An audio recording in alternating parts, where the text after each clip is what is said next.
tere üle pika aja! Tegime mõned nädalad tagasi Instagramis väikse Q&A, kus küsisin teie käest, kas teil Jaapani töökultuuri, Jaapanis töötamise kohta mingeid küsimusi on. Ja nagu alati teie poolt tuli hästi palju küsimusi ja siis täna ma vastan nendele küsimustele. Ma jaotsin teie küsimused nagu gruppidesse ja esimene teema on siis, et Eesti ja Jaapani võrdlemine.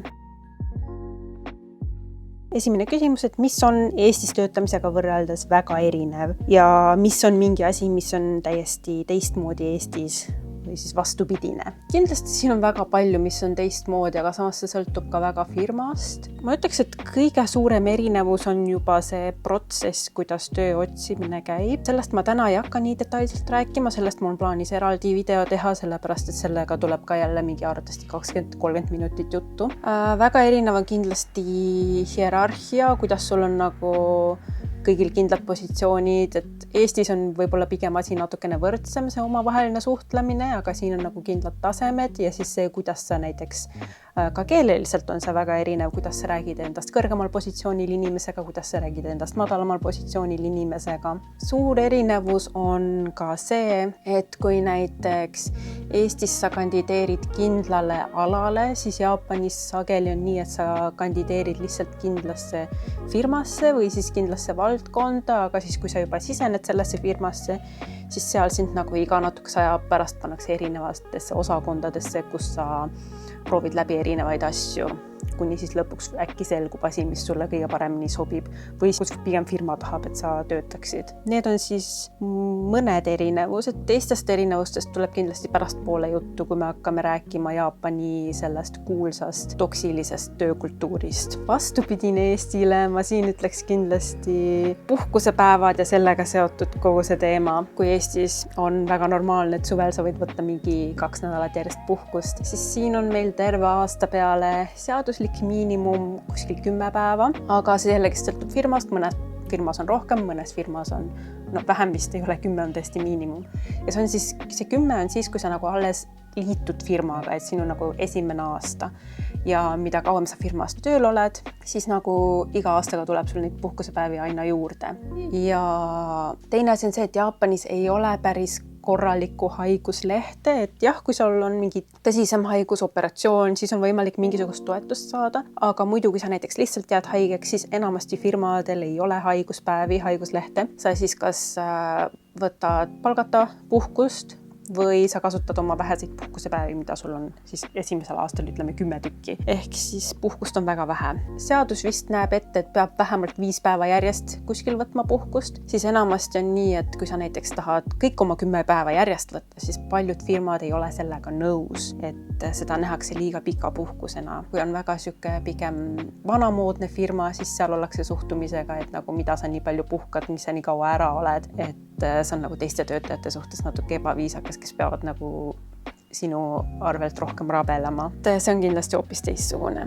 Lisaks ütlen selle juurde, et mis on teistmoodi kui Eestis. Ma just rääkisin seda, et haiguslehte ei ole, aga see väga sõltub firmast, sest näiteks minu firmas on mingi arv haiguspäevi ja lisaks on ka perepäevad, et juhul, kui sul näiteks mõni pereliige jääb haigeks, et see täielikult sõltub firmast. Siis järgmine väga huvitav küsimus, et mille võtaksid Eesti töökultuurist Jaapanisse ja vastupidi. Mis mina võtaks Eestist Jaapanisse on kindlasti puhkusepäevad, kuna neid on liiga vähe lihtsalt. Et ma olen harjunud sellega, ma saan hakkama, aga kindlasti on neid puhkusepäevi natuke liiga vähe, et reisida, eriti kui sa tahad Jaapanist välja reisida, sest sul juba siis läheb enam-vähem 2 päeva sellele, et kuhugi minna, kuhugi tagasi tulla. Ja sa tahad ju koha peal ka olla ja oma puhkust nautida ja kui sa arvestad sinna juurde veel jetlagi, siis nii kergelt nagu ei saa üldse välismaal puhkusel käia. Üldsegi see nagu, et väga julgustatakse pikalt puhkama, et selle ma kindlasti hea meelega võtaks Jaapanisse. Kindlasti asjad liiguvad selles suunas, aga natuke aeglaselt veel. Lisaks mainin siin ära, et Jaapani pass on üks tugevamaid maailmas, aga väga vähestel inimestel reaalselt on pass. See oli vist mingi 30% vist ainult. See on ka kindlasti seotud sellega, et ühest küljest jah, jeen on praegu väga nõrk, tänu sellele ei saa me väga oma Jaapani palkadega välismaale reisida, aga siis on ka see, et puhkust on väga vähe ja nagu niimoodi sul siis nagu puudubki see võib-olla motivatsioon ja huvi üldse Jaapanist väljapoole minna. Et selline huvitav lugu. Ja mida ma võtaksin Jaapanist Eestisse on võib-olla mingil määral mingi osa Jaapani sellest viisakusest, kuidas see tööalane suhtlemine käib, sest siin on väga ekstreemne üleliialdatud näide, aga kui ma olen nagu Eesti firmadega vähegi oma elu jooksul suhelnud meili teel, siis on need meilid alati kuidagi nagu nii möödaminnes ja lohakalt kirjutatud, sageli kirjavigadega, punktid, komad on jumal teab, kuidas pandud, eks ole. Ja hea, kui üldse su meilile vastatakse. Aga nagu Jaapanis on kindel struktuur, kuidas sa tööalaselt meili teel suhtled, et nagu kui sa ei suhtle regulaarselt selle inimesega, siis sa alustad sellise klassikalise tervitusega, et kes sa oled, mis firmast sa ühendust võtad, siis seletad, miks sa ühendust võtad, siis alustad nagu selle põhijutuga ja siis on kindel viis, kuidas sa viisakalt lõpetad selle meili. Et mulle nagu see struktuur meeldib palju rohkem, et nagu jutt on organiseeritud. Ja no muidugi, kui see on igapäevasem suhtlemine, siis on need meilid palju lühemad, aga ikkagi see on kuidagi palju viisakam ja nagu korralikum kui see, mis ma Eestis kogenud olen. Aga ma mainin ka ära, et ma olen Eestis väga vähe töötanud ja võib-olla minu kogemus ei olnud kõige tavalisem, ma ei tea, aga igatahes niimoodi on mul siiamaani olnud. Nii et see on osa, mille ma võib-olla võtaks üle.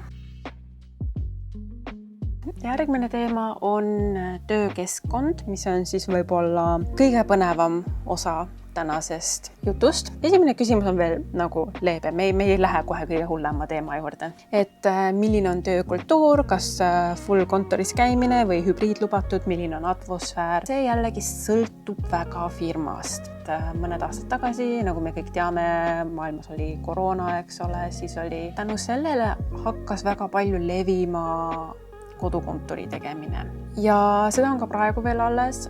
Mitmed firmad muidugi lähevad nüüd tagasi täielikult kontoris käimise juurde, aga minu puhul eelmine töökoht mul oli 100% kontoris, ka koroona ajal, aga praegune firma meil ei ole täielikult kodukontor lubatud, aga nii umbes pool ajast töötajad teevad kodukontorit, et a la 3 päeva kontoris, 2 päeva kodus, mõni käib ainult kord nädalas kontoris, et vahepeal käiakse lihtsalt nägu näitamas. Ja atmosfäär jällegi see sõltub väga firmast. Minu eelmine töökoht, seal muide ülemused ei olnud jaapanlased, ma mainin selle ära, aga seal oli väga siuke range õhkkond, et kuidas sa nagu pead kogu aeg oma ümber inimestega rääkima, oma ülemustega, kuidas sa nende ees käituma pead. Aga praeguses firmas on enam-vähem siuke tunne, et kõik on võrdsed, et mõni päev lihtsalt ülemus istub sinu kõrval laua taga, teeb seal tööd, teeb oma asju, eks ole, käid ülemusega nagu firma top-juhtidega käid mingi koos lõunal, eks ole, nad ei tee teist nägugi. Et võrdluseks veel, et näiteks mu eelmises firmas oli väga kindel dress code,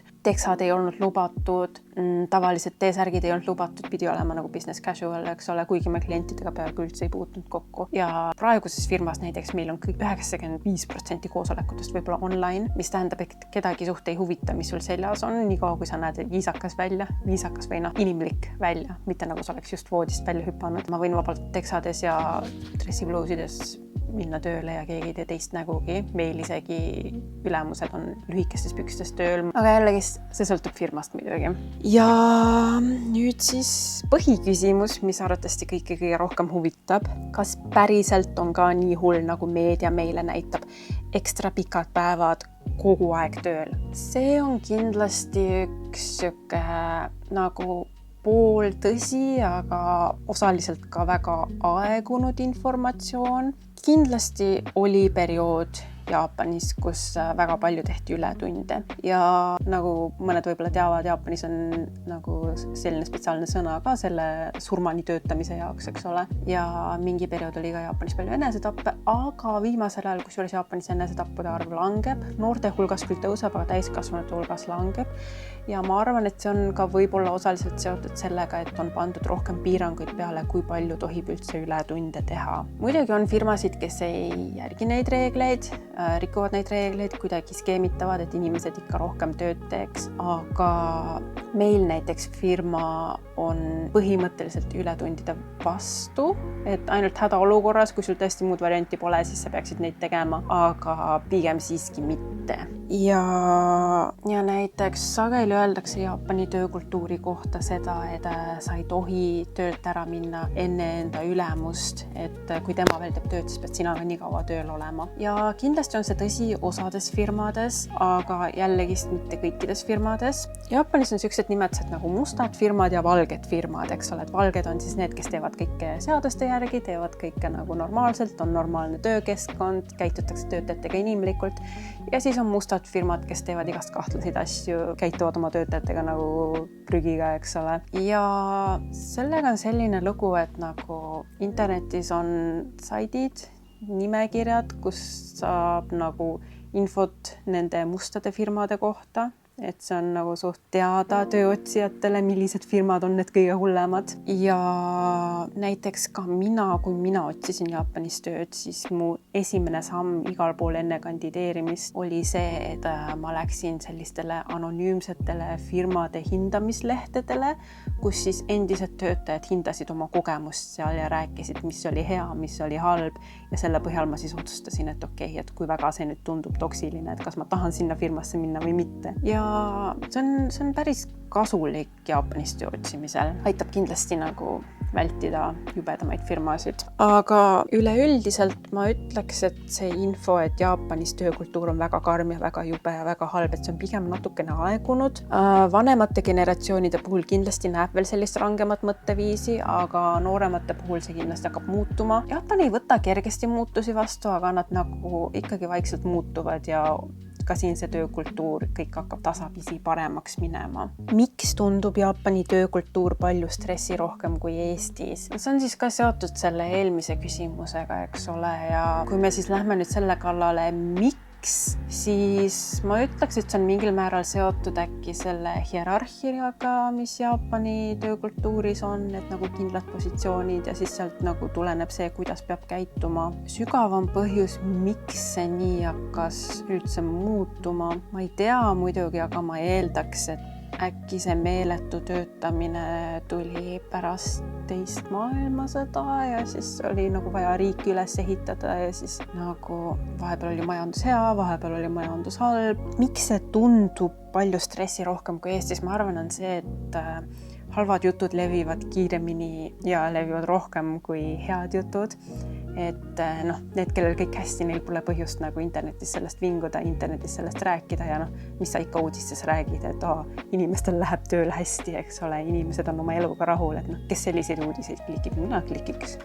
Aga jah, halvad jutud levivad rohkem lihtsalt. Ja see küsimus, kusjuures minu arust on ka väga huvitav, et mida jaapanlased ise oma kurikuulsast toksik töökultuurist arvavad, kas nad pisendavad seda või nad tunnistavad seda. Mul on mulje jäänud, et mõned vanemast generatsioonist on nagu uhked selle üle, et hullult peab rabelema, et kõik peavad kannatama, kõik peavad tööd tegema. Aga kui ma nooremate generatsioonidega nagu räägin, sealjuures ka enda töökaaslastega, oma sõpradega, nad on ikkagi selle toksilise töökultuuri vastu ja nad ei arva, et see okei on. Nad nagu tunnistavad probleemi ja ideaalis kõik tahaks ikkagi inimlikus töökeskkonnas töötada. Keegi ei taha tööl mingit stressi endale.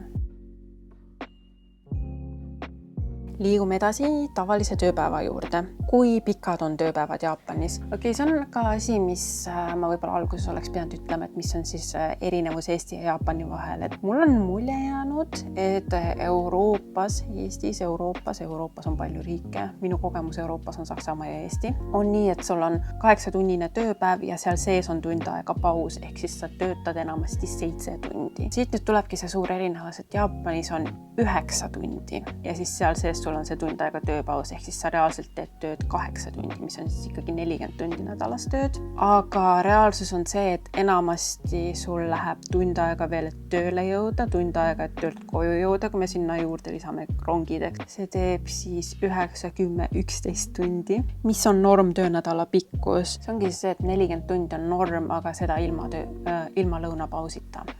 Kas see on tõsi, et on põhimõtteliselt kohustuslik töökaaslastega kogu aeg joomas käia? See on jällegist teema, mis sõltub firmast ja sõltub valdkonnast, kus sa töötad. Tõenäoliselt, kui sa oled mingi IT-spetsialist, siis sul nii väga ei ole võib-olla neid joomas käimisi. Meil tööl on väga harva ja meie firma ei taha ka, et sellised asjad kohustuslikud oleks, et see on igaühe enda otsustada, kas ta läheb või ei lähe ja kui ei lähe, siis ei juhtu midagi. Aga ma ütleks, et müügivaldkonnas on võib-olla kõige hullem, et sul on väga vaja nagu network ida ja sul on vaja inimestega nagu neid tutvusi luua, inimestega lähedaseks saada, siis nagu koostööpartneritega sageli käiakse koos joomas. Väga sõltub jah. Ja eriti kui sa oled oma enda firma juht, siis sul on vaja enda uute partneritega käia joomas, olemasolevate partneritega joomas käia. See on kindlasti osa Jaapani töökultuurist, aga see ei ole kohustuslik ja see ei ole kindlasti kõigil nii, et see on ainult mingi osa. Ja see on minu arust nagu üleüldse nagu väga paljude väidetega Jaapani kohta, et neid võetakse väga ekstreemselt, et keegi ütles Jaapani kohta nii, järelikult see kehtib terve Jaapani kohta. Ei, see enamasti ei ole nii, see kehtib mingi osa kohta Jaapanist, kui üldse kehtib, eks ole, samas võib see olla ka aegunud info. Räägime palgajuttudest. Alustaks sellega, et mis on Jaapanis keskmine palk, 25 800 eurot aastas. Ja kui jagada selle siis 12 kuu peale, see teeb kuskil 2100 eurot kuus. Reaalsus aga on, et palk sõltub väga, mis nii-öelda tasemel sa oled. Et kui sa oled alles algaja, sa liitud esimest korda elus mingi firmaga, hakkad seal tööle, siis on tõenäoliselt su palk kuskil 1000 ringis. See on siis bruto ja sealt lähevad maksud maha. Sul läheb sealt 30% maksud maha, sul läheb umbes 30% üüri peale ja sul ei jäägi seal väga palju üle. Et võib-olla kuskil 10 aastat tagasi see oleks normaalne olnud, aga viimasel ajal on ka Jaapanis hinnad väga tõusnud. Muidugi, kui tulla Jaapanisse turistina ja kasutada siin oma eurosid ja dollarid, siis Jaapan võib tunduda väga odav riik, aga reaalsus on, et Jaapanis, kui sa pead 1000 euro kuus ära elama, vähemalt Tokyos on see üsna piiripealne, pigem natuke raske. Kahekesi elades võib-olla veel saab hakkama, aga üksi elades on selle summaga ikka päris raske. Ja muidugi, kui sul on lapsed, koduloomad, auto, siis sul on palju rohkem kulusid ja 1000 euroga kuus kindlasti ei ela ära. Aga see keskmine palk, mis on siis 2000 eurot, sellega on juba üsna normaalne Tokyos elada, sa saad selle raha eest saab ka natukene säästud kõrvale panna, sul on võimalik nagu väljas käia, väljas süüa, et saab juba natukene paremat elu elada. Mis oleks see piisav palk, et Jaapanis hetkel normaalselt ära elada ja mis on tegelik olukord ja mis on keskmine palk ja kas selle eest elab suurlinnas ära? Piisav palk, see sõltub väga, kus sa elad. Kui sa elad kuskil maakohas, siis kindlasti on üür palju väiksem, toit on kindlasti odavam, sul üleüldse on kulusid palju vähem kui suurlinnas nagu Tokyo. Ja no Tokyos ka jällegi sõltub, kas sa elad pigem linna keskel või sa kuskil linna ääres elad, võib-olla sa elad üldse linnast väljas, aga töötad Tokyos. Väga sõltub, et nagu mul on selline tunne, et iga küsimus, mis Jaapani kohta tuleb, ma alati alustan sellega, et see sõltub, kuna siin ei ole lihtsalt ühte sükest vastust, mida saab kõige puhul öelda. Aga 1500 eurot kuus võib-olla Jaapani puhul, Tokyo puhul on see miinimum, mis võiks kätte tulla, et nagu inimlikult elada, aga kui on võimalus 2000 saada, siis sa juba elad kõvasti paremini. Järgmine teema on välismaalasena Jaapanis, mis on siis ka kindlasti väga oluline teema. Nagu arvata, siis ongi kohe esimene küsimus, et kas oled Jaapani tööelus ksenofoobiat, rassismi ka ise kohanud? Ma ütlen ausalt, et rassismi ja ksenofoobiat ei ole ma peaaegu üldse Jaapanis kogenud, aga siin on väga suur aga. Kindlasti minu kogemus heleda nahaga eurooplasena on väga erinev, ütleme näiteks mustanahalistest või siis teised asiaadid nagu hiinlased, korealased, võtame India, võtame Filipiinid, Malaisia, mis iganes, eks ole. Et nendel on kindlasti hoopis teistsugused kogemused kui minul. Tööelus ma ei ole kogenud põhimõtteliselt üldse. Mida ma ka tahan öelda, mis sageli ei tule välismaal teemaks Jaapani töökultuuri kohta, on see, et siin on soolist diskrimineerimist ja vanuselist diskrimineerimist. Kui ma Jaapanis tööd otsisin, siis mitmetel tööpakkumistel oli kirjas, et et vanus kuni 26, vanus kuni 27, et sellised vanuselised piirangud olid. Mul on ka nagu tuttavaid jaapanlasi, kes siis on 40-ndates, 50-ndates ja nad on üritanud töökohta vahetada ja see on väga raske ja see on kindlasti seotud ka sellega, et Jaapanis ei suhtuta nii hästi töökoha vahetamisesse. Seda töökoha vahetamist hakkab kindlasti Jaapanis rohkem olema nüüd, kui seda vanasti on olnud, aga kindlasti ei suhtuta sellesse veel nii hästi, kuna see näitab ebastabiilsust nende silmis. Ja samas enam ei ole nagu seda äärmust, et sa pead elu lõpuni ühes firmas olema ja jällegi see sõltub valdkonnas. Näiteks IT-s on palju rohkem levinud see, et töökohti sageli vahetatakse, aga võib-olla teistes valdkondades mitte nii väga. Ma ütleks, et see vanuselise diskrimineerimise probleem ja soolise diskrimineerimise probleem, et need mõjutavad kindlasti suuremat osa ühiskonnast. Selliseid asju on siin. Ja kuigi sageli tööpakkumises on vanuselised piirangud, siis Jaapani valitsus küll ütleb, et äkki lõpetaks ära sellise asja. Aga veel mõned aastad tagasi, kui mina tööd otsisin, siis osadel firmadel siiski oli veel selline asi töökirjelduses kirjas. Okei, liigume edasi. Kui keeruline on välismaalastel tööd saada, kui kohalikku keelt ei oska? Ma ei ütleks, et see kindlasti kerge on. Sest esiteks sul on väga piiratud valikud. Kõige lihtsamad valikud on tõenäoliselt inglise keele õpetaja või siis IT, aga IT-l sul peab olema kindlasti ette näidata oskusi.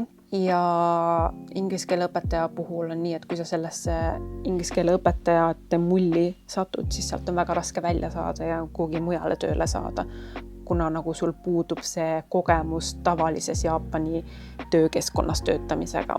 Ja teine asi on see, et kui sa tahad nagu välismaalasena ilma jaapani keeleta tööd leida, siis sa konkureerid põhimõtteliselt terve maailma välismaalastega, kes kõik tahavad Jaapanis tööd leida. Ja sellises olukorras sageli eelistatakse inimesi, kelle emakeel on inglise keel, kes on inglise keeles hariduse omandanud. Nendel on kindlasti eelised.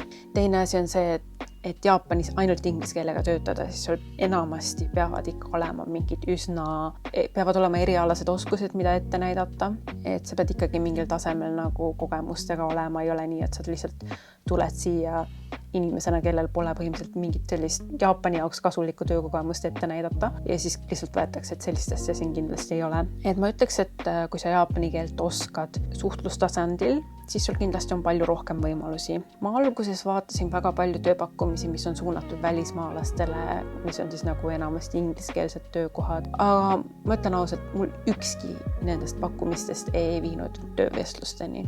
Ja siis ma muutsin oma seda strateegiat ja hakkasin vaatama tööpakkumisi, mis on siis nagu konkreetselt jaapanlastele suunatud. Ja siis seal nagu lootsin leida firmat, mis nagu, kus töötaks jaapanlastega jaapani keeles, aga et nendel on ka vaja natukene välismaalase abi mingil põhjusel, eks ole. Mis viibki siis järgmise küsimuseni, et kui kerge oli välismaalasena tööd leida, kas kehtisid erinevad nõudmised? Kerge see mingil juhul ei olnud, ma olin suht allaandmise äärel mingi periood. Ma vist juba mainisin, ma ei ole kindel. Ja sellest ma teen kindlasti eraldi video, kuidas ma Jaapanis reaalselt tööd otsisin. Sellel oli mitu faasi, kuidas see kõik välja nägi, kui jube see oli. Midagi head seal ei ole, sellest ei tule õnnelik video, aga sellest kindlasti räägin. Aga kui praegu niimoodi lühidalt öelda, siis erinevaid nõudmisi just väga ei olnud. Peale selle, et tööpakkumistel sageli oli kirjas, et keeletase võiks olla N2 või N1 JLPT puhul, eks ole. Minul aga tööd otsides, kus juures veel ei olnud JLPT-d, kuna ma mitu korda põrusin N1, aga ma tegin JPT-s N1 ära ja kasutasin seda töö otsimisel ja see kindlasti avas mulle mingid uksed, kuna jaapanlastele väga meeldib, kui sul on paberil ette näidata konkreetset tõestust sinu oskustest, et tere, ma tegin selle eksami ära, ma oskan sellel tasemel seda asja. See on see võti, mis avab sul siis uksed. Minu puhul siis ongi see, et kui ma esimest korda tööle kandideerisin Jaapanis, mul ei olnud selliseid asju peaaegu üldse näidata. Mul oli ainult inglise keele eksam näidata ja jaapani keele eksam näidata. Ja mu valikud olid üsna halvad, aga kui ma teist korda hakkasin tööd otsima Jaapanis, siis mul oli igasugused turundusalased tunnistused, et ma oskan seda teist kolmandat, ma mõistan seda teist kolmandat, eks ole. Siis juba esiteks see, ja jällegi see JPT eksam, eks ole, et kui nad nägid, et okei, mul on mingisugused tööalased teadmised ja nad nägid, et okei, ma oskan jaapani keeles suhelda, siis sealt juba edasi hakati mind palju rohkem kutsuma ka töövestlustele, kuna oli juba millest rääkida minuga. See kindlasti suurendas mu võimalusi, aga kohe kindlasti ei olnud see kerge protsess. Jällegi see sõltub inimesest, see sõltub, mis kogemused sul on, kui kaua sa oled töötanud, kui hea suhtleja sa oled, kui hästi sa oled võimeline ennast müüma. Mina ei oska ennast üldse müüa. Ma olen väga halb suhtleja. Minu jaoks oli töö otsimine Jaapanis põrgu. Mina ütleks, et raske oli, aga kindlasti on inimesi, kelle jaoks oli lihtne, kes kohe leidsid midagi, kõik läheb hästi. No teate küll, mõnikord on selliseid inimesi, kellel lihtsalt kõik läheb ülihästi. Ja viimane küsimus siis välismaalaste teemal on see, et milline on tööandjate suhtumine mitte jaapanlastest töötajatesse. Ka mina ei ole näiteks kordagi tundnud, et keegi suhtuks minusse teistmoodi. Selles suhtes on kõik üsna võrdne, et keegi ei jäta midagi pooleli, et uurida, kas ma saan asjast aru või mitte. Keegi ei suhtu minusse halvasti, kui ma millestki aru ei saa. Okei, edasi. Puhkus, ületunnid ja hüved. Et kui suur on tasustamata alatasustatud ületöö reaalsus? Jaapani töökohtades on siis ka sageli selline süsteem, et on ületunnid arvestatud palga sisse a la 20–45 ületundi kuus. See on siis sul palga sisse arvestatud, vahet pole, kas sa teed seda või mitte.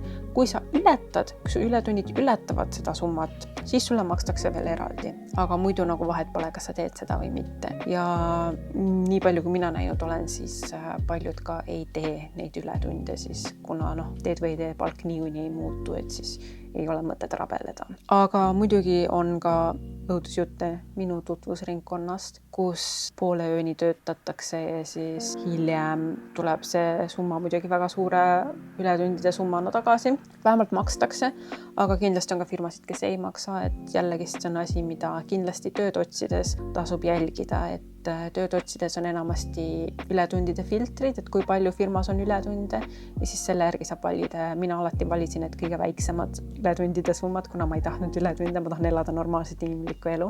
Ja isegi selle filtriga oli siiski palju tööpakkumisi, et see on täitsa võimalik.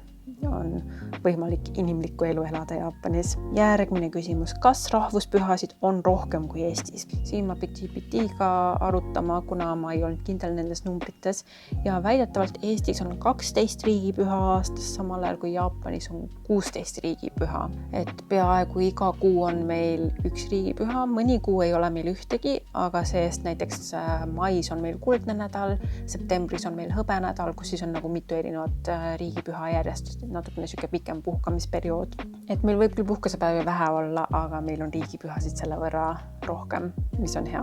Kas töötajaid ka hoitakse või kas on mingid hüved ka? Eestis näiteks tasuta sport või eriarstid? Nagu te arvata võite, sõltub firmast, eks ole. Ei ole mingit sükest üldist standardit, et mis siin nüüd normhüved on.